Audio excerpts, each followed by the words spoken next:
তো রবিউল আউয়াল মাস আসলেই 1000 বছর আগে হাবিবে খোদা সুবহানাল্লাহ রহমতে আলম হাবিবে খোদা মুহাম্মদ মুস্তাফা সাল্লাল্লাহু আলাইহি সাল্লাম রবিউল আউয়ালের 12 তারিখ এই পৃথিবীতে আগমন করেছেন।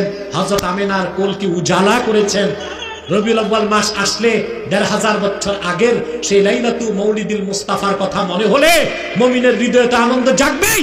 আর সেই আনন্দের প্রকাশ করার জন্য যদি মিলাদ মাহফিল করে, জিকির ফিকির করে, কোরআন তেলাওয়াত করে, হামদ ও নাত করে, তাবাররুক বিতরণ করে, তাকেই তো বলা হয় মাহফিলে ঈদে মিলাদুন নবী।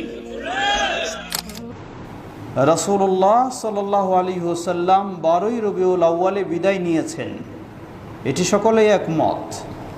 কিন্তু জন্ম কত তারিখে? কেউ বলেন রবিউল আউয়াল মাসের 3 তারিখে, কেউ বলেন 8 তারিখে, কেউ বলেন 9 তারিখে, কেউ বলেন 10 তারিখে, কেউ বলেন 11 তারিখে, কেউ বলেন 12 তারিখে। সুতরাং কখনোই জন্মের ক্ষেত্রে শুধু 12 তারিখকে ঐক্যবদ্ধ মত হিসাবে মনে করার সুযোগ নেই।